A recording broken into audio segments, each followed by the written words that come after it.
गया हमारा इन्वर्सिबल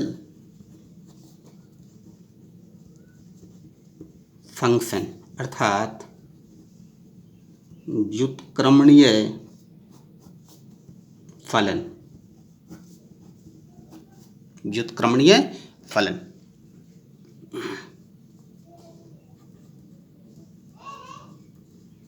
function f such that x to y। इसका मतलब 11th में आप लोग पढ़े हैं, ये आप जान रहे हैं। मतलब एक फंक्शन है जो किससे किस में है, x से y में है। Function f such that x to y व्युत्क्रमणीय फलन कहलाता है यदि, कब कहलाता है, यदि यह 1 1 एंड ऑन टू हो।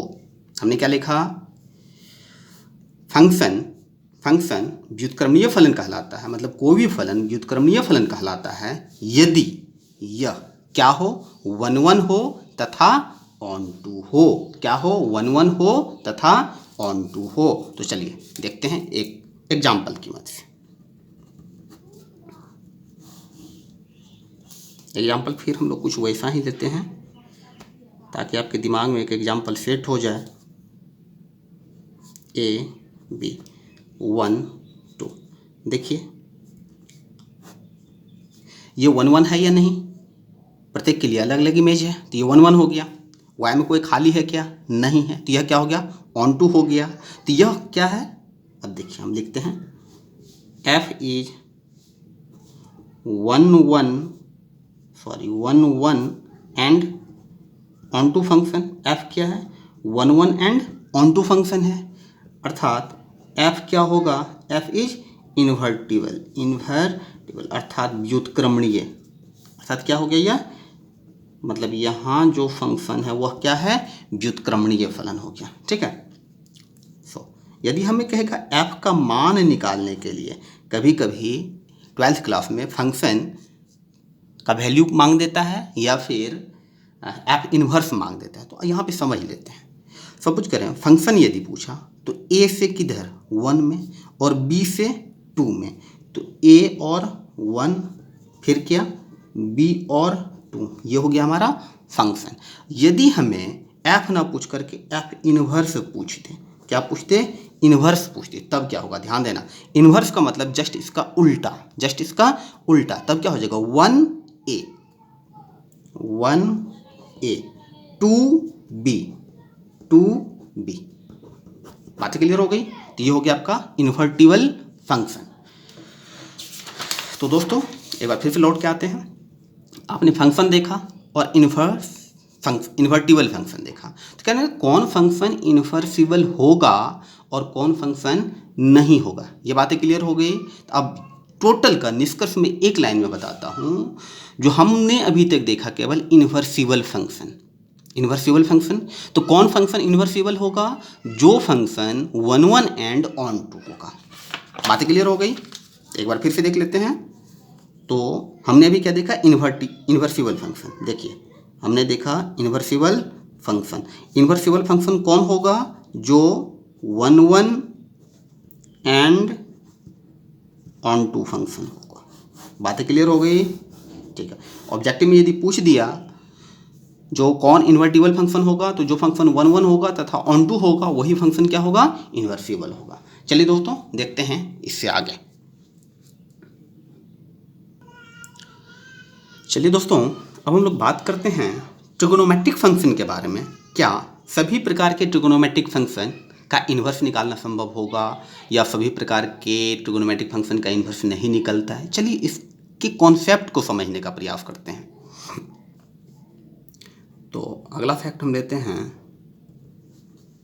Trigonometric function. क्या लेते हैं, ट्रिगोनोमेट्रिक फंक्शन। सपोज करें एफ एक्स इक्वल टू क्या दे रखा है, साइन एक्स। हम क्या करते हैं, एक्स के जगह पर 0 डिग्री पुट करते हैं। तो क्या हो जाएगा, एक्स की जगह पर 0 पुट करेंगे तो F0 निकलेगा। F0 तो लेफ्ट में आपने 0 पुट किया तो राइट में भी 0 पुट करना होगा, 0 डिग्री। और साइन 0 डिग्री का वैल्यू क्या होता है, 0 होता है। एक डाटा मिला आपको।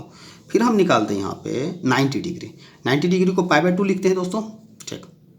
तो क्या हो जाएगा, ये साइन π/2 मतलब साइन 90, और साइन 90 डिग्री का वैल्यू कितना होता है, 1 होता है। तो चलिए यहाँ किस प्रकार का हमें डाटा मिला उन चीज़ों को देखते हैं। देखिए तो यहाँ पे 0 पर क्या मिला, 0 मिला। 0 पर क्या मिला, 0 मिला। यहाँ π/2 पर कितना मिला, 1 मिला। π/2 पर कितना मिला, 1 मिला। तो यहाँ से क्या दिख रहा है आपको, क्या यह 1 1 है, हाँ है। क्या यह ऑन टू है, तो हाँ ऑन टू भी है। अभी 1 1 एंड ऑन टू पढ़ाए हैं, ये 1 1 भी है और ऑन टू भी है। तो क्या इसका इन्वर्स निकलना संभव होगा, तो यस, यस ये क्या है, इन्वर्टिबल है, इन्वर्टिबल फंक्शन है। बातें क्लियर हो गई, चेक। अब फिर देखते हैं एक दूसरे कंडीशन के अकॉर्डिंग। सपोज करो f(x) इक्वल टू लेते हैं साइन x ही ले रहे हैं, f 0 पे निकालते हैं, अर्थात क्या होगा, साइन x की जगह पर 0 पुट करें, 0, साइन 0 का वैल्यू 0। फिर हम लेते हैं 180 डिग्री पे, 180 मतलब पाई, याद होगा 11th में पढ़ाए हैं, f 180। तो क्या हो जाएगा, साइन 180, साइन 180 का वैल्यू बताइए क्या होता है, 0 होता है, बिल्कुल 0। तो इस प्रकार से आपने क्या देखा, इस प्रकार से आपने देखा यह 0 के लिए 0, 0 के लिए क्या मिला, 0 मिला।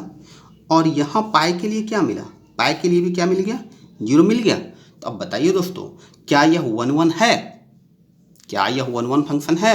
तो क्या 1 1 में हम लोग पढ़े थे, जो सब के लिए अलग अलग इमेज हो। तो 0 के लिए तो 0 है, लेकिन पाई के लिए भी तो 0 ही हो गया, अर्थात अलग अलग इमेज नहीं हुआ। तो जब नहीं हुआ तो यह 1 1 फंक्शन हुआ क्या, नहीं। जब 1 1 ही नहीं हुआ तो क्या 1 1 एंड ऑन टू फंक्शन होगा, नहीं होगा। जब 1 1 एंड ऑन टू फंक्शन नहीं हुआ तो क्या यह इन्वर्सिबल होगा, इन्वर्सिबल फंक्शन होगा, अब बताइए, नहीं होगा। तो यहाँ से क्या चीज़ हमें सीखने के लिए मिला, यहाँ पे हमें सीखने के लिए मिला जो ट्रिगोनोमेट्रिक फंक्शन इन्वर्सिबल हो भी सकता है और इन्वर्सिबल नहीं भी हो सकता है। तो किस स्थिति में इन्वर्सिबल होगा, किस स्थिति में इन्वर्सिबल नहीं होगा, इसके लिए हमें क्या करना पड़ेगा, चलते हैं उस तरफ।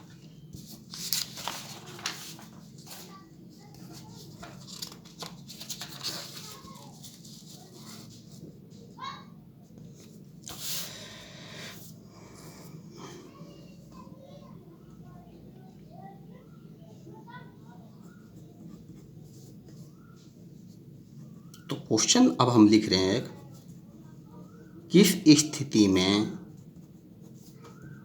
ट्रिगोनोमेट्रिक फंक्शन इन्वर्सिबल मतलब व्युत्क्रमणीय होगा, ठीक। तो इसको समझने के लिए, ठीक है, किस स्थिति में ट्रिगोनोमेट्रिक फंक्शन इन्वर्सिबल होगा, इसको समझने के लिए, इसके लिए हम f(x) बराबर साइन x के ग्राफ पर विचार करेंगे और यहीं से बहुत सारा डाटा निकल के आएगा जो कब ट्रिगोनोमेट्रिक फंक्शन इन्वर्सिबल होगा और कब नहीं होगा। तो चलिए, फंक्शन है हमारा क्या, f(x) बराबर साइन x। तो फंक्शन है दोस्तों f(x) बराबर साइन x। हालांकि इसको यदि हम बना करके दिखाएंगे तो काफ़ी लंबा खिंचाएगा। 11th क्लास में हमने आपको f(x) बराबर साइन x का ग्राफ बताया है, तो हम उसी के आधार पे एक बार फिर से आपको रिमाइंड करवा देते हैं जो क्या किए थे हम लोग। सपोज करें ये x डैश y और y डैश मान लेते हैं, ये वाला पॉइंट 1 और ये वाला क्या है, -1, ठीक है।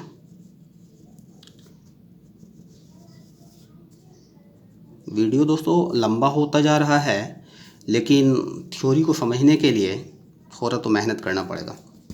चलिए ठीक है, देखते हैं। ये है आपका मूल बिंदु 0 0, अर्थात ये 0 डिग्री भी ले सकते हैं, ये x है। तो आपको पता है जो साइन 90 का वैल्यू जो होता है वो 1 होता है।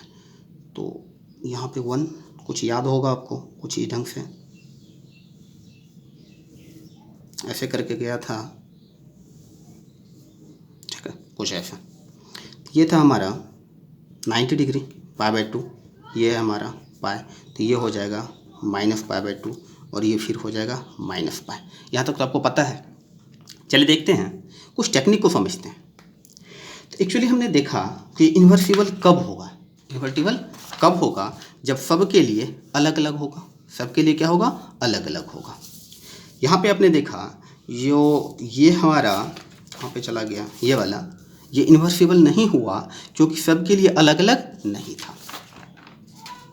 यहाँ पे देखते हैं। अच्छा एक बात बताइए, यदि हम इस जगह 30 डिग्री, ये मोटा मोटी 30 होगा, ये 45 होगा, ये 30 और ये 45, तो साइन 30 का जो वैल्यू हम लोग निकालेंगे वो वैल्यू ये हमें मिलेगा, ये वाला पॉइंट ध्यान से देखिएगा। साइन 30 का वैल्यू ये वाला पॉइंट मिलेगा, साइन 45 का वैल्यू ये वाला पॉइंट मिलेगा, फिर साइन -30 का वैल्यू ये वाला पॉइंट मिलेगा, साइन -45 का वैल्यू ये वाला पॉइंट मिलेगा। तो इस प्रकार आपने देखा कि जो यहाँ से लेकर के यहाँ तक में हर एक का वैल्यू क्या होता है? अलग अलग हो रहा है, यूनिक हो रहा है ना। तो देखिए इस पॉइंट के लिए ये मिला, मतलब एक अद्वितीय मिला, यूनिक मिला। इसके लिए भी एक अलग सा मिला, इसके लिए ये पॉइंट मिला और इसके लिए ये मिला। तो अब बताइए इस प्रकार का जो होगा वह कौन सा होगा? 1 1 एंड ऑन 2 होगा या नहीं होगा? सबके लिए अलग अलग और इसमें कोई खाली भी नहीं, तो ये क्या हो जाएगा? 1 1 एंड ऑन 2 हो गया। ठीक है, यहाँ तक जब 1 1 एंड ऑन 2 हो गया तो ये किस प्रकार का फंक्शन होगा? तो इन्वर्टिबल फंक्शन हो गया। तो चलिए इन चीज़ों को नोट करते हैं। कहाँ से कहाँ तक में आपने देखा? -π/2 से कहाँ तक? π/2 में। If fx equal to sine x, यदि fx बराबर क्या? साइन x, देन तब it's inverse will be exist if. समझा देते हैं, यदि fx बराबर साइन x है तो इसका इनवर्स संभव होगा यदि, कब संभव होगा? जब x का मान -π/2 से लेकर के कहाँ तक? π/2 तक। फिर देख लीजिए, -π/2 से लेकर के कहाँ तक? π/2 तक, अर्थात -π/2 से लेकर के कहाँ तक? π/2 तक। तो कह सकते हैं ये क्लोज इंटरवल, याद होगा 11th वाला फैक्ट। तो x कहाँ से कहाँ तक? क्लोज इंटरवल बड़ी ब्रैकेट -π/2 से लेकर के कहाँ तक? π/2 तक। तो इस प्रकार से आपने देखा ये जो मिला हमें x कहाँ से कहाँ तक? -π/2 से लेकर के π/2 तक, यही है हमारा रिस्ट्रैक्शन। ये हो गया हमारा क्या? रिस्ट्रैक्शन। कहने का मतलब प्रतिबंध, यही ना प्रतिबंध हो गया। अर्थात अब हम कह सकते हैं जो साइन x इन्वर्सिबल होगा कहाँ पर? -π/2 से लेकर के π/2 तक। बात क्लियर हो गई? यहाँ तक में कोई दिक्कत नहीं। तो यहाँ से आपने क्या देखा? ये फंक्शन इन्वर्टिबल फंक्शन होगा, साइन x जो है इन्वर्टिबल फंक्शन होगा कहाँ पे? तो -π/2 से लेकर के कहाँ तक? π/2 तक में। चलिए अब इसका देखते हैं नोटेशन, अर्थात इसको हम लोग लिखेंगे कैसे और पढ़ेंगे कैसे।